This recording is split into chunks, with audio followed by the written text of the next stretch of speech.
El derecho a la salud de procesados con medida cautelar de prisión preventiva ante el peligro de esta pandemia denominada COVID-19. Es necesario para entender, porque lo que vamos a realizar el día de hoy es un aterrizaje del derecho convencional, constitucional de los derechos humanos, aterrizarlos al proceso penal hoy en día a través de un mecanismo denominado cesación de prisión preventiva o una institución jurídica que el proceso penal nos otorga. Básicamente, justo escuchaba a quien me antecedió, Brandon Mori Ramírez, sostenía pues que el proceso penal es el escudo que tiene el investigado frente a ese poder punitivo por parte del derecho penal. Y tiene toda la razón, porque hoy día vamos a analizar cómo es que este proceso penal que tenemos hoy en día, un proceso penal acusatorio, un proceso penal mixto, ¿no?, que nos va a lograr centrar en que tenemos que aplicar figuras constitucionales, figuras convencionales al proceso penal. Entonces, para entrar a ese problema, necesariamente tenemos que describir cuál es la situación que hoy en día atraviesa el mundo y nuestro país. Hay un gran problema de focos infecciosos a nivel nacional e internacional. Uno de estos focos infecciosos son los que se dan en los establecimientos penitenciarios. Y es por una simple razón. ¿Por qué un establecimiento penitenciario se puede convertir en un foco infeccioso de COVID-19 y que posteriormente este necesite ser tratado a la luz de los derechos humanos y también del proceso penal? Entonces, ¿cómo debemos darle ese tratamiento a estos focos infecciosos como los establecimientos penitenciarios que se convierten en estos focos? Porque a lo largo de toda Latinoamérica existe un gran problema de sobrepoblación de internos en los establecimientos, o lo que se ha denominado hoy en día, y de lo que seguro todos escuchamos, es el tema del hacinamiento respecto a lo que se viene dando en los establecimientos penitenciarios. Hay dos maneras de ver este problema, a raíz o a la luz de los derechos humanos, y de repente también, ¿no?, a raíz de instaurar políticas de salud pública para controlar este hacinamiento, sobrepoblación, y estar frente a establecimientos penitenciarios que obviamente no van a generar este foco de infección del COVID-19. Entonces, debemos entender en primer lugar como aspectos genéricos para hablar de un cese de prisión preventiva sobre la base de la garantía constitucional del derecho a la salud. Debemos tener muy claro que justamente el derecho a la salud es una garantía que la Convención Interamericana de Derechos Humanos, y claro, nuestra Carta Magna, la Constitución Política del Perú, la establece y la reconoce como tal. Para eso, yo les voy a proporcionar la base legal que ustedes necesitan, ¿no?, abogados, estudiantes de derecho, quienes son operadores de este sistema jurídico hoy en día para trabajar algún cese de prisión o para trabajar el derecho a la salud en sí, no solamente para garantizar derecho a la salud para quienes son internos dentro del establecimiento penitenciario. Tenemos que, pues, este derecho a la salud ha sido reconocido a nivel internacional. Una de las bases legales es el artículo 5 de la Declaración Universal de Derechos Humanos, el artículo 7 del Pacto Internacional de Derechos Civiles y Políticos, el artículo 5, inciso 2 de la Convención Americana de Derechos Humanos, y por supuesto que estas figuras internacionales reconocidas en estos pactos internacionales, tratados internacionales, deben ser aplicados hoy en día a partir de la cuarta disposición final y transitoria de nuestra Constitución Política del Perú. Esta base legal internacional, ¿cómo aterriza nuestra legislación nacional? Por supuesto que en la Constitución Política del Perú, independientemente de esta cuarta disposición que obliga a los órganos jurisdiccionales a poder cumplir a través de un control de convencionalidad difuso respecto a esta interpretación del derecho a la salud, también se encuentra reconocido en el artículo 2, inciso 24, literal F de la Constitución Política del Perú. Renzo, solamente está reconocido a nivel internacional en los diversos tratados sobre derechos humanos que has mencionado y también en la Constitución. No. Hay más base legal para hablar sobre el derecho a la salud y en específico sobre quienes se encuentran en calidad de internos dentro de un establecimiento penitenciario. Por supuesto que sí. Dentro de nuestra legislación del Perú, la legislación nacional, existe lo que se ha denominado Ley General de Salud. En esa Ley General de Salud, ustedes pueden verificar que en el artículo 15 se reconocen facultades, atributos que tiene la persona respecto a este derecho constitucionalmente protegido, que es el derecho a la salud.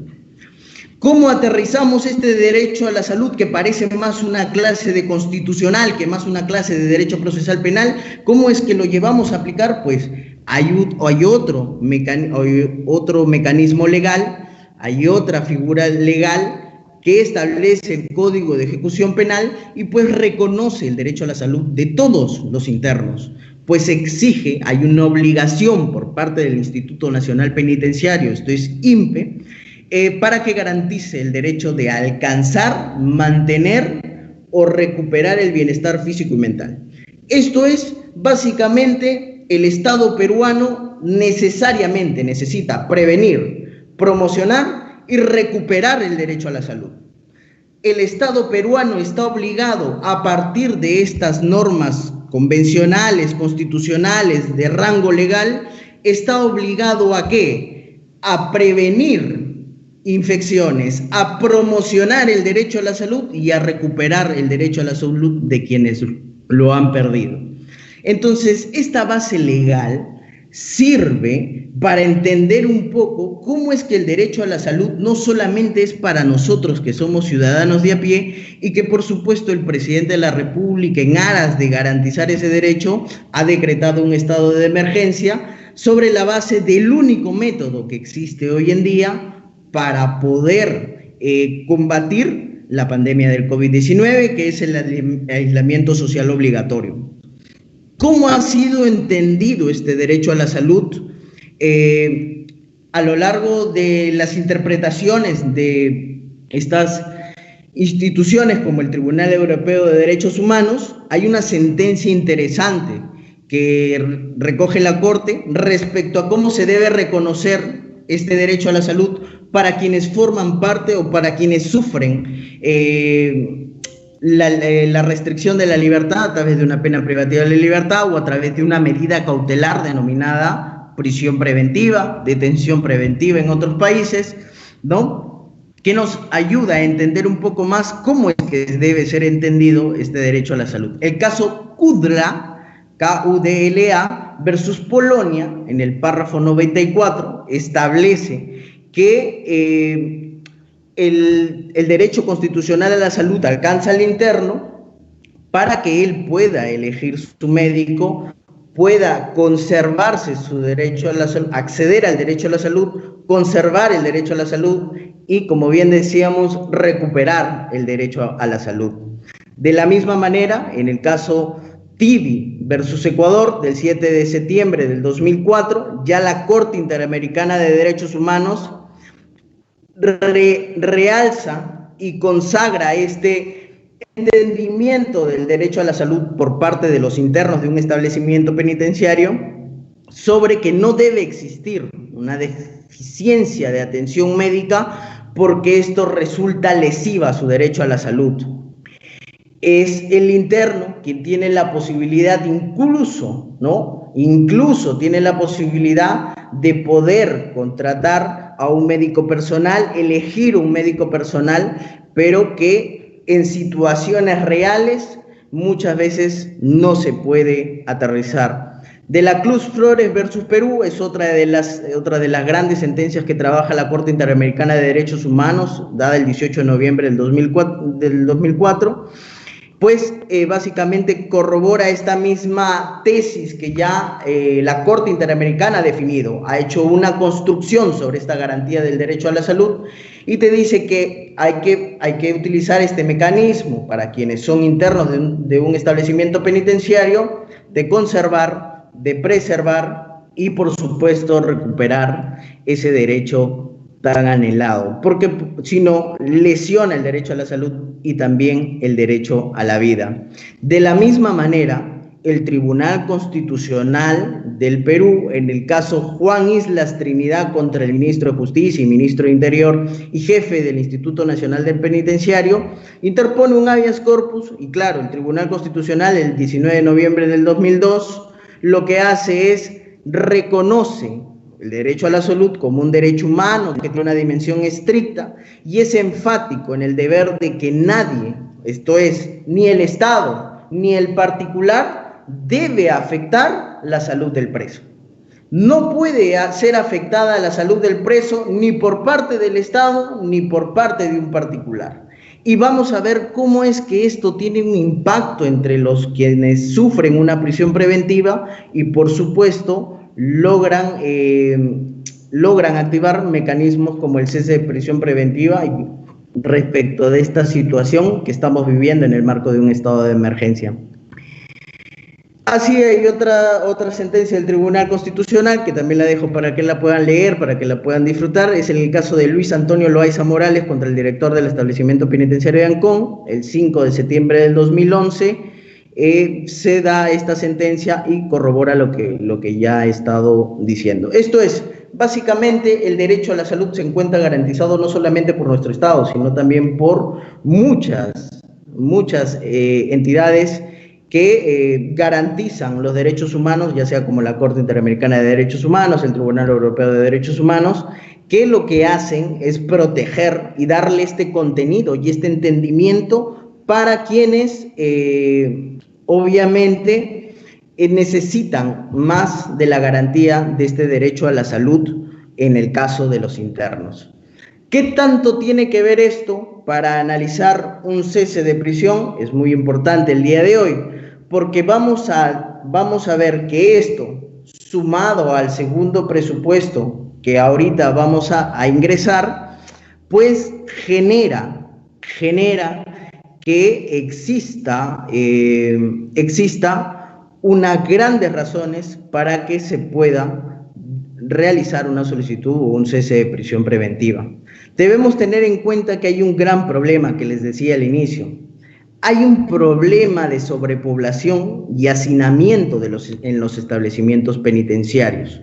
Y no es que lo diga yo, sino es que ya viene dándose recomendaciones, y no solamente eso, sino que en el año 2011 ya existía un informe de la Comisión Interamericana de Derechos Humanos que habla respecto a la crisis de sobrepoblación que se vive en Latinoamérica, respecto a este problema que hoy en día se ha acentuado mucho más, porque claro, la sobrepoblación genera que el establecimiento penitenciario se convierta en un foco de infección. La Corte Interamericana de Derechos Humanos, en ese informe, lo que hace la comisión es establecer dos cosas: que hay faltas de medidas preventivas, que hay sobrepoblación y hacinamiento en los establecimientos penitenciarios. Ya desde el 2011 teníamos ese problema, que habían falta de medidas preventivas, que institutos nacionales penitenciarios, no solo del Perú, sino de muchos otros países de Latinoamérica, no pueden cumplir con medidas preventivas que garanticen el derecho a la salud y existe una gran sobrepoblación y hacinamiento en estos establecimientos penitenciarios.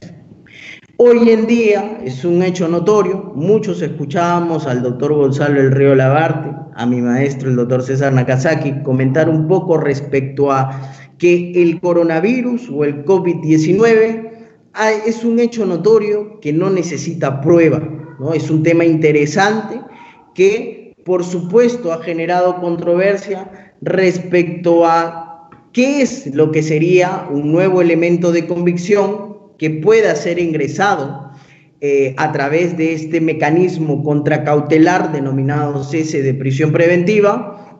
¿Por qué contracautelar? Porque lo que busca es fenecer hacer que finalice la prisión preventiva, que cese, valga la redundancia, la prisión preventiva, esta medida cautelar, y es ahí donde se activa este mecanismo contracautelar denominado cese de prisión preventiva. Entonces, es un hecho notorio, ¿por qué? Porque no necesita prueba, saber o ingresar que estamos en una situación de emergencia y que el único mecanismo para poder nosotros combatir este COVID-19 es el aislamiento social obligatorio. Las Naciones Unidas ha hecho múltiples recomendaciones, sobre todo respecto a quienes sufren estos casos de prisión preventiva y tienen emergencia en salud pública. Nuestro país sufre emergencia en salud pública y por supuesto que sí, que pues las Naciones Unidas lo que hace es recomendar y poner énfasis en estos lugares de detención para que se puedan analizar y se pueda realizar un examen de esta situación que viene afrontando muchos países respecto a sus establecimientos penitenciarios. Otra de las cosas importantes que es necesario saber es que la Defensoría del Pueblo hoy en día ha llegado a un momento en el que ha tenido que exhortar al presidente del Poder Judicial a que no se reciban mucho más internos en los establecimientos penitenciarios. INPE entonces reconoce, el Instituto Nacional Penitenciario a través del Ministerio de Justicia le solicita al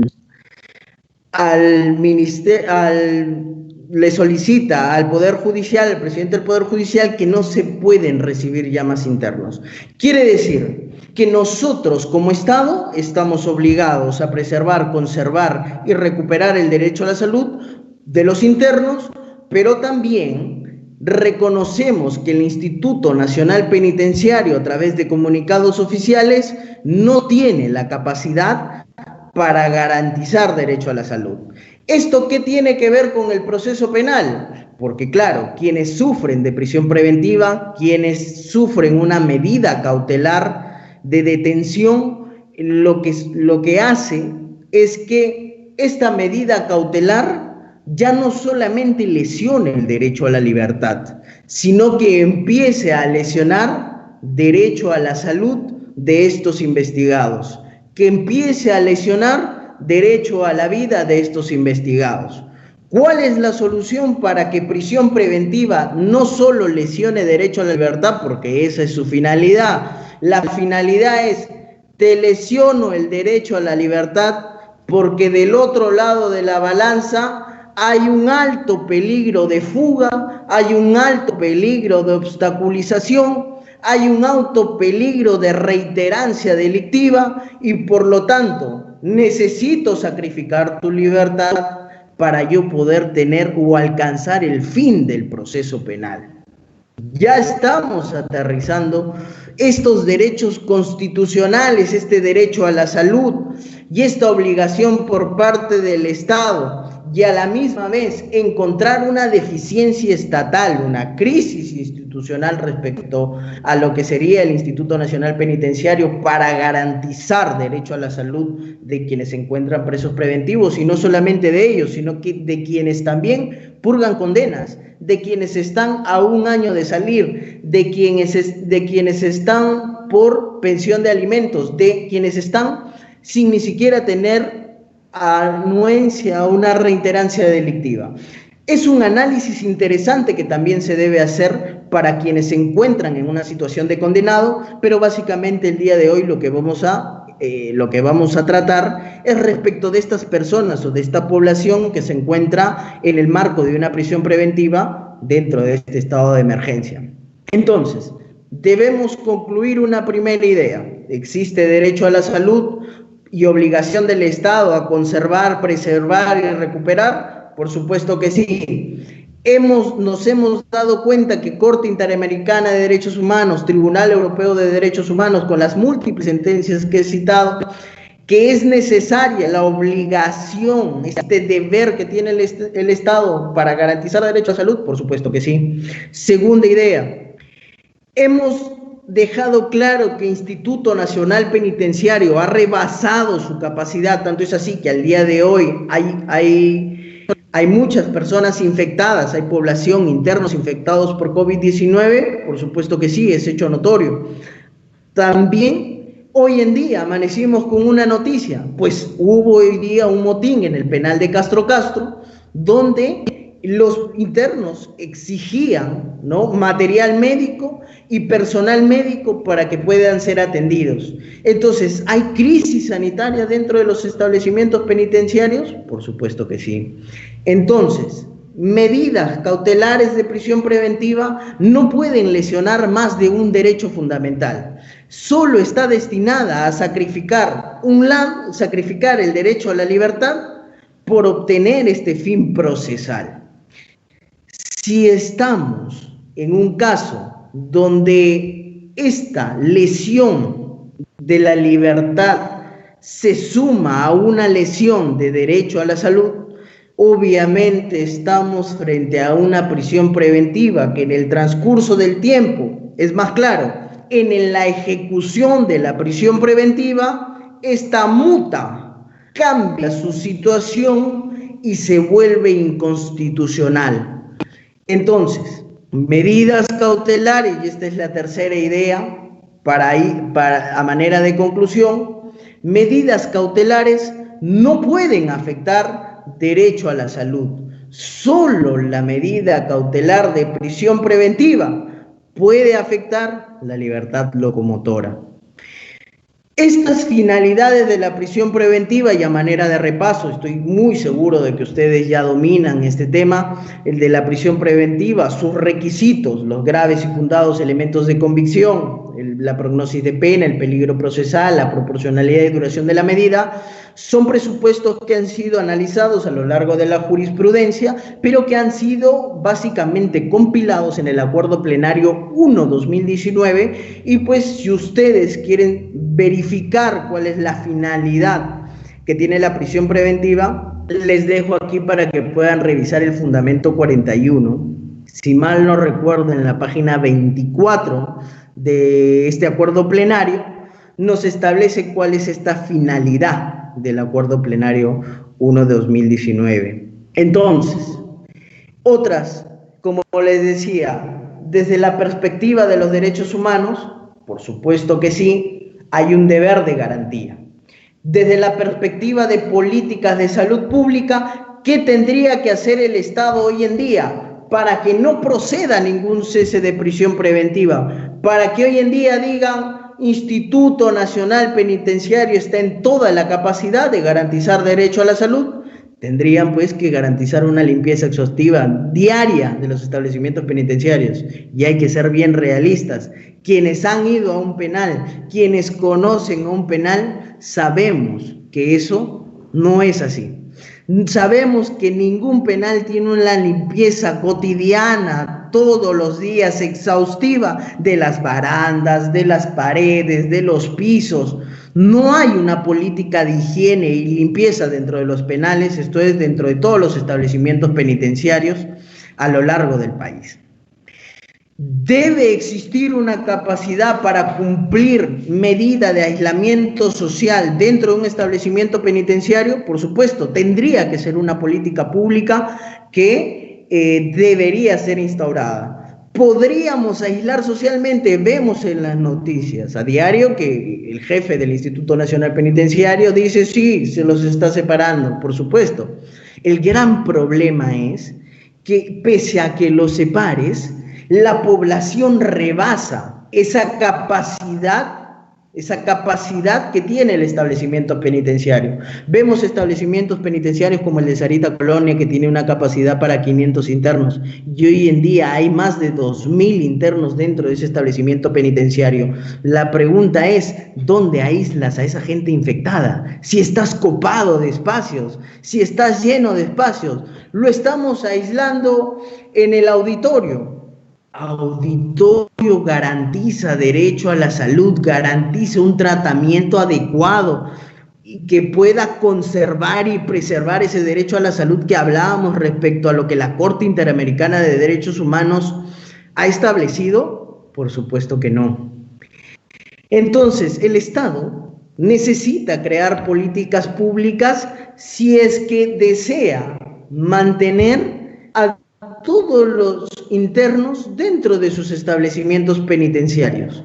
Si necesita tener a todos los internos dentro de sus establecimientos penitenciarios, lo lógico es que haya esta garantía de derecho a la salud a través de estas políticas públicas que se vienen a la mente. Entonces, ¿cuál es la salida para combatir o prevenir el COVID-19? ¿Cuáles son los mecanismos o cuál es el mecanismo procesal para poder garantizar el derecho a la salud de estos investigados del proceso penal? Recordando que la medida cautelar de prisión preventiva no es la regla. Y más aún, medidas cautelares se rigen sobre el principio de temporalidad, lo que permite que la medida cautelar vaya cambiando, vaya mutando a través de estas situaciones, de estos hechos, de estas circunstancias nuevas que aparecen, que hacen que modifiquen la situación procesal del investigado. Entonces llegamos a una mera conclusión respecto a hacinamiento y sobrepoblación y respecto al derecho a la salud. Si lo vemos desde una perspectiva de los derechos humanos y si lo vemos desde una perspectiva de política de salud pública, pues llegamos a la conclusión que los focos infecciosos, como son los establecimientos penitenciarios, tanto por ser tratados a través de los derechos humanos o como ser tratados como un problema de salud pública, llevan a una misma conclusión: aislamiento social obligatorio para quienes sufren incluso o tienen una condición de población vulnerable, que es un término que ha nacido hoy en día a través de esta pandemia. ¿Quiénes serían estos que se encuentran dentro de una población vulnerable y quienes también se verían mucho más afectados respecto al derecho a la salud? Sobre esa lógica, ¿tendrían que salir todos los internos del establecimiento penitenciario? Por supuesto que no. Sostenemos que establecimientos penitenciarios no deban tener sobrepoblación, no que no tengan población, que no. La idea es que no tengan sobrepoblación. Ese es el sentido de este análisis del derecho a la salud. No dice que deben desaparecer todos los internos y todos mandarlos a sus casas, por supuesto que no. Lo que estamos construyendo una crítica es respecto a la sobrepoblación, y obviamente que Instituto Nacional Penitenciario no puede garantizar derecho a la salud, pero más aún, no puede garantizar derecho a la salud respecto de esas poblaciones vulnerables. Recuerden que hace un momento les comentaba que había un mecanismo de prevención, hay una obligación estatal que tiene, el Estado se obliga con el interno a prevenir su contaminación, esto es, a prevenir que se contagie de este virus de COVID-19, porque tiene que prevenir las infecciones para garantizar derecho a la salud. Cese de prisión para persona que se encuentra vulnerable porque tiene enfermedad preexistente, hipertensión arterial, porque tiene diabetes, porque sufre de obesidad mórbida, porque sufre de alguna enfermedad congénita que lo hace vulnerable a este virus COVID-19 y que aumenta las posibilidades de llevarlo a unidad de cuidados intensivos, se debe prevenir su contagio de COVID-19, esto es, variando esa medida cautelar de prisión preventiva, quizás por una detención domiciliaria, o quizás por una comparecencia con restricciones, por supuesto que sí. Y no lo digo yo, como les he venido explicando, lo dice la Corte Interamericana de Derechos Humanos, lo dice el Tribunal Europeo de Derechos Humanos y por supuesto que también las normas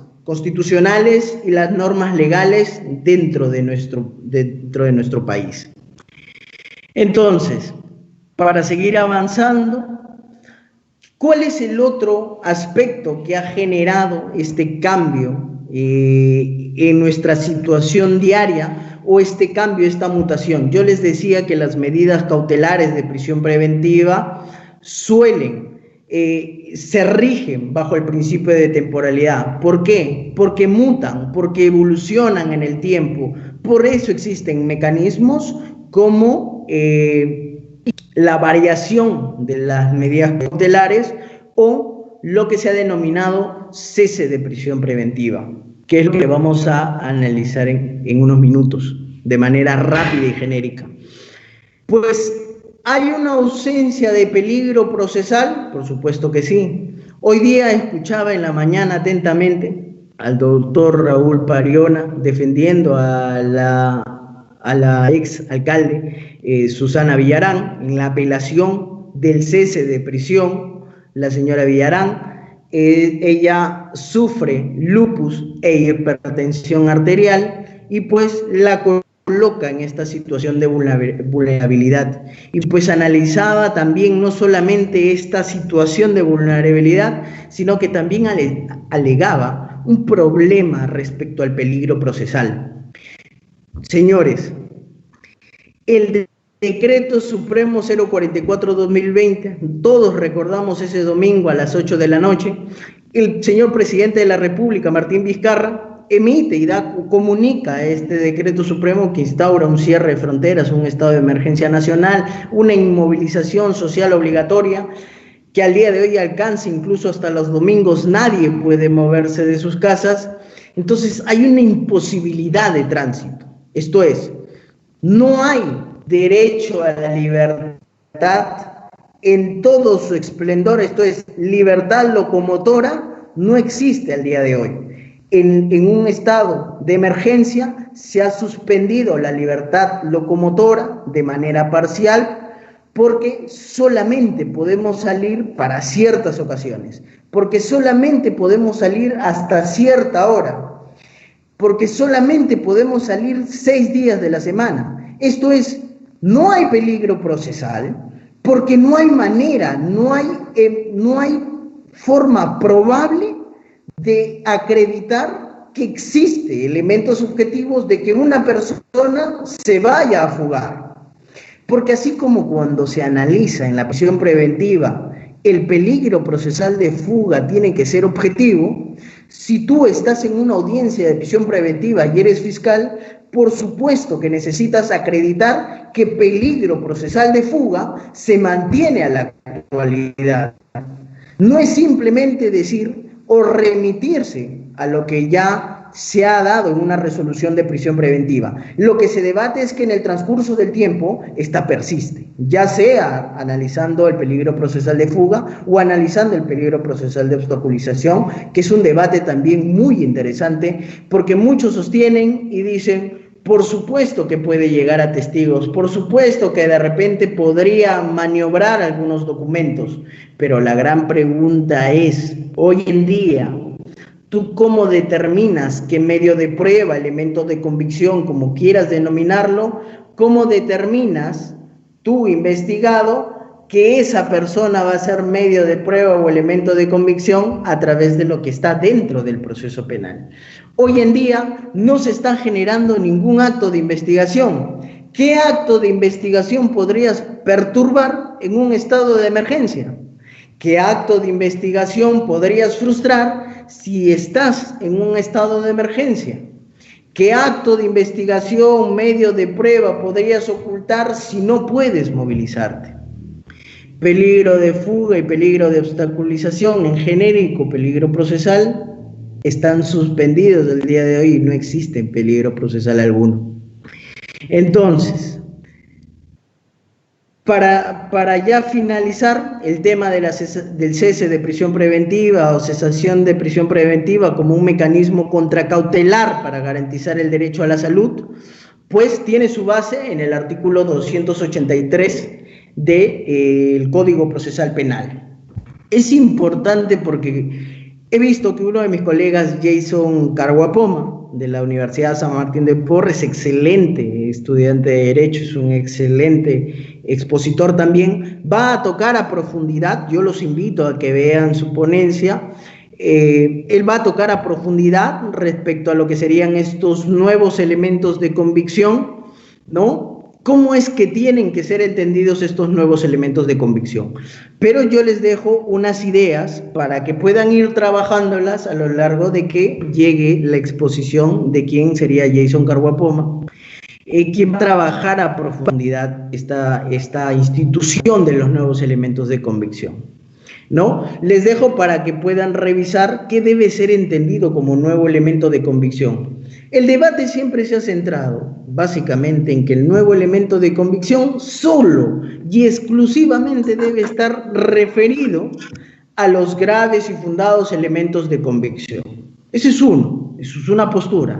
Hay otra postura, que los nuevos elementos de convicción tienen que ser elementos subjetivos, ¿no? Tiene que ser un documento, una prueba, un sustento físico respecto de que se está incorporando algo nuevo al proceso cautelar dentro del proceso penal. Ese nuevo elemento físico ostentoso que se ingresa al proceso cautelar hace que modifique la situación procesal y por lo tanto se varíe o cese la prisión preventiva. También la otra posición es que, por supuesto, solo está referido a que sería solo para modificar el primer supuesto de la prisión preventiva, que es los graves y fundados elementos de convicción. Yo sostengo que esas no son, obviamente, las interpretaciones que se deberían hacer a partir de lo que se ha denominado nuevos elementos de convicción. Nosotros tenemos que hacer una interpretación ontológica de la norma y entender que los nuevos elementos de convicción surgen para mutar esta prisión preventiva a través de nuevos hechos. Un nuevo hecho genera en el proceso cautelar un nuevo elemento. ¿COVID-19 es un nuevo elemento? Por supuesto que sí. ¿No tiene sustento físico probatorio, Renzo? Por supuesto que no tiene sustento físico, porque quienes conocen de prueba o por quienes han leído de prueba sostienen que hechos notorios no pueden ser objeto o no requieren un material probatorio. Hechos notorios, públicos, es un hecho notorio no solamente a nivel nacional, es un hecho notorio a nivel mundial. La única batalla que están realizando todos los países, incluso los países del denominado primer mundo, tienen la misma solución que se está aplicando acá: aislamiento social obligatorio. Entonces, nuevo elemento de convicción, el profesor César San Martín Castro, referente para muchos, estoy seguro, Gonzalo del Río Labarte, uno de los principales autores respecto a medidas cautelares, sobre todo el de la prisión preventiva y detención domiciliaria. Ellos sostienen que este nuevo elemento de convicción no tiene que estar referido solamente a la sospecha fuerte, sino que también tiene que estar referido al peligro procesal. Hay dos libros muy interesantes que hablan, el profesor César Martín Castro y el profesor Gonzalo del Río, que hablan y sostienen a través de la doctrina que este supuesto no solo es para el fomus boni iuris o sospecha fuerte, ¿no? O para el peligro procesal o denominado periculum in mora. Entonces estos libros lo pueden encontrar, es el Derecho Procesal Penal Lecciones, ¿no?, del doctor César San Martín Castro, y por supuesto el de Gonzalo del Río Labarte, en prisión preventiva y medidas alternativas. Virginia Pujadas Tortosa es una excelente doctrinaria respecto a la teoría general de las medidas cautelares. Ella trabaja muy bien este tema respecto a la medida cautelar de prisión preventiva, que justamente sostiene también lo que yo les he venido comentando a lo largo de toda esta transmisión, que las medidas cautelares sufren un cambio a través de nuevos hechos, sufren un cambio en el tiempo y varían la situación ordinaria. Esa situación, esa variación de la condición hace que mute la condición de la prisión preventiva y tenga que convertirse o tenga que cesar la prisión preventiva o convertirse en una medida cautelar menos lesiva al derecho a la libertad. Pregunta: ¿hay alguna casación que haya establecido para qué son los nuevos elementos de convicción? Por supuesto que sí. La casación 1021-2016 San Martín, en el fundamento jurídico 4.6, establece básicamente lo que he venido comentando hasta el momento, que este nuevo elemento de convicción puede ser referido a los graves y fundados elementos de convicción, a la prognosis de pena, al peligrosismo procesal de fuga y obstaculización, y es que la Corte Suprema entiende a partir de esta casación que los nuevos elementos de convicción pueden modificar cualquier presupuesto, y es lógico, porque la prisión preventiva tiene que sostener hasta el final de su plazo, esto es, te dan una prisión preventiva por 9 meses, te dan una prisión preventiva por 18 meses, te dan una prisión preventiva por 36 meses, los supuestos por los cuales se dieron la prisión preventiva tienen que perdurar en el tiempo. Si estos, copulativamente, todos, la proporcionalidad, la duración de la medida, los graves infundados, el peligro procesal, la prognosis, todo ese bloque copulativo de presupuesto de la prisión preventiva tienen que mantenerse a lo largo del plazo de la prisión preventiva. Basta que uno de estos presupuestos se modifique, cambie su situación, obviamente acarreará un cese o una variación de la prisión preventiva. Ya la casación 1021-2016 San Martín establece en su fundamento jurídico 4.6 lo que les he venido comentando. Entonces, ¿qué se debe entender por nuevo elemento de convicción? Para poder ahí empezar a leer un poco más respecto a qué es un nuevo o no sería un nuevo elemento de convicción, el día de que le toque a mi gran amigo Jason Carguapoma, él se va a encargar de entrar a profundidad respecto a qué es el verdadero análisis de los nuevos elementos de convicción. Les he dejado un par de instrumentos para que puedan conversar con él, para que puedan seguro hacerle sus preguntas y escucharlo atentamente, porque es uno de los grandes. Circunstancias que ameritan una cesación de prisión preventiva. Ya hemos dicho que derecho a la salud genera un deber de protección, conservación y prevención respecto a infecciones y genera la obligación del derecho a la salud, y por lo tanto, si estamos frente a otros problemas, esto es, hacinamiento o sobrepoblación de internos en establecimientos penitenciarios, edad, que es algo importante, enfermedad preexistente del interno, hay muchas más razones para fundar un cese de prisión y, por supuesto, muchas más razones para garantizar el derecho a la salud. ¿Existe hacinamiento en nuestro país? Por supuesto que sí. Hay internos que tienen enfermedad preexistente, que han sido consideradas como graves por la Organización Mundial de la Salud hoy en día, porque esas enfermedades, y este es otro análisis interesante que los jueces también están realizando, ¿qué se debe entender por enfermedad grave cuando quieren variar la prisión preventiva por la detención domiciliaria? Hay un gran problema que están sucediendo en los casos, es que la detención domiciliaria te dice, cualquiera de estos presupuestos, son 4, mayor de 65 años, adolecer de enfermedad grave o incurable, ahorita vamos a hablar de esta, sufrir de gran incapacidad física que afecte la capacidad de desplazamiento, o eres una madre gestante, si cualquiera de las 3, esto no es como la prisión que deben cumplir copulativamente, en este caso no, en este caso cualquiera de las 4 supuestos que regula el artículo 290 de la detención domiciliaria, necesariamente, obligatoriamente, el juez debe variar la prisión por la detención domiciliaria. ¿De dónde sacas eso, Renzo? Hay una sentencia del Tribunal Constitucional en una acción de inconstitucionalidad. El Tribunal Constitucional sostiene, y es claro, y dice, nuestra legislación adopta una tesis respecto a obligatoriedad de la detención domiciliaria siempre y cuando concurran cualquiera de las circunstancias del 290 de la detención domiciliaria. ¿Por qué? Porque el Estado peruano tiene una corriente respecto a causales por razones humanitarias, vamos a recurrir a la detención domiciliaria. Entonces, ¿qué es lo que sucede? el análisis para variar o cesar la prisión preventiva y alternar respecto a la detención domiciliaria genera un problema respecto al segundo presupuesto, que es adolece de enfermedad grave.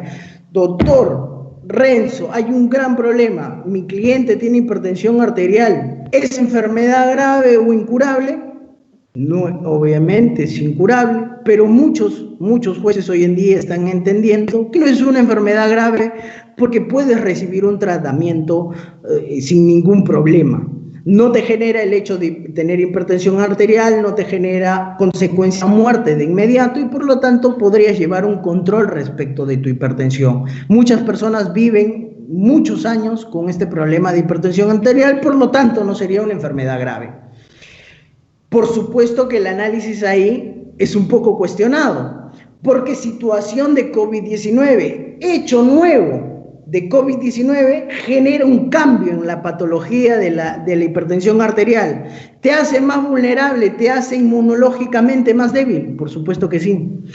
Esa mutación, ese nuevo hecho, ese COVID-19 incluso en la medicina es un nuevo elemento para sustentar un cambio en la patología y decir que hoy en día quienes sufren de hipertensión, quienes sufren de diabetes, quienes sufren de enfermedades cardiovasculares, ya no solamente son pacientes controlables, sino que hoy día son una población vulnerable y pues existe esta condición ya mutado a ser una enfermedad grave. En esos casos debería darse la detención domiciliaria de manera obligatoria. Revisen esa sentencia del Tribunal Constitucional, que es una acción de inconstitucionalidad que habla sobre la detención domiciliaria y su obligatoriedad respecto a estos presupuestos por razones humanitarias. Ya para finalizar y ya para cerrar, porque creo que también tiene que venir el siguiente ponente, pues hay dos casos en los que se ha liberado a personas, o lo que básicamente ha sucedido es que en el caso de César Villanueva, la Sala Penal de Apelaciones Nacional del Subsistema Anticorrupción, el 1 de abril del 2020, en su fundamento jurídico 18º, pese a que este era un proceso cautelar de prisión preventiva, ojo, el caso de César Villanueva es un incidente cautelar de prisión preventiva que en instancia de apelación logró que no se confirme su prisión preventiva y que por lo tanto exista en el fundamento jurídico 18º la consideración de este nuevo hecho. Pese a que el abogado había presentado un escrito respecto a este nuevo hecho, que sería un argumento más para el escrito de apelación, la Sala Penal de Apelaciones dice: yo no puedo pronunciarme respecto de ese escrito, porque no fue interpuesto en el plazo correspondiente. Su debate generará, porque es un hecho nuevo, al momento de hacer la apelación no tenía ese hecho nuevo. Su debate generará, y yo invito a que ustedes construyan sus posturas, si un hecho nuevo permite o no ingresar un escrito complementario de apelación. Sería interesante analizarlo, porque es un hecho nuevo. No tenía considerado antes ese argumento al momento de realizar el recurso de apelación. Pero sin embargo, la sala dice: no te lo voy a aceptar, no voy a analizar ese escrito. Solo me remito a tu escrito original de apelación y a lo que vienes oralizando en audiencia. Pero ojo, yo, órgano jurisdiccional, no puedo ser omiso, no puedo sesgarme de la situación coyuntural que atraviesa el mundo. Existe crisis en el Instituto Nacional Penitenciario, hay peligro latente de que las personas mayores con enfermedades graves persistentes se contagien con COVID-19. La sala, en este fundamento jurídico 18º, dice sí, en un incidente de prisión preventiva, en un recurso de apelación, la sala, en este caso, lo que hace es tomar en cuenta este nuevo hecho, y es una de las razones por las cuales declara fundado el recurso de apelación del señor César Villanueva. Y uno de los casos emblemáticos y uno de los casos que ha causado trascendencia en el mundo jurídico es la resolución de un gran referente del derecho administrativo, que es el caso del doctor Richard Martín Tirado. El tercer juzgado de investigación preparatoria nacional del subsistema anticorrupción, en la resolución número 122, muchos de ustedes la han de haber leído, está muy publicitada ahorita en muchas páginas web el 15 de abril del 2020 y dice: frente a una investigación que todavía está en desarrollo, que se encuentra con un interno que sufre la medida de prisión preventiva, debemos prevalecer esa afectación al derecho a la salud. Existe grave afectación del derecho a la salud vida. Por lo tanto, la balanza se inclina a garantizar ese derecho a la salud vida. Yo, órgano jurisdiccional, cumplo con todos los parámetros que ya ha establecido la Corte, la Convención, el Pacto Internacional de Derechos Civiles y Políticos, y por supuesto nuestra legislación nacional, que nos obliga a poder garantizar, preservar y conservar ese derecho a la salud, y en esta resolución lo podemos ver claramente en el fundamento jurídico 2.9, en el tercer párrafo. ¿Cómo es que a través de un análisis constitucional se ve reflejado que prima el derecho a la salud, siempre y cuando pueda ser superior a otros derechos, como es el derecho del Estado a una persecución penal y por supuesto, imponer medidas cautelares? Quiero, para finalizar, nuevamente agradecer a Florencia Flores, a José García, a Susana Arlet y por supuesto que al doctor Juan Carlos Portugal, por quien ha sido el padrino, ¿no?, por así decirlo, de este gran ciclo de conferencias y seminarios. Espero no haberme dejado entender, haber dejado claras algunas ideas que ustedes pueden ir construyendo a lo largo de su carrera, a lo largo de repente en el ejercicio de la abogacía, como lo venimos haciendo quienes nos encontramos trabajando y quienes nos encontramos laborando y luchando respecto a estos problemas que se vienen generando en el mundo jurídico. Muchas gracias, Florencia.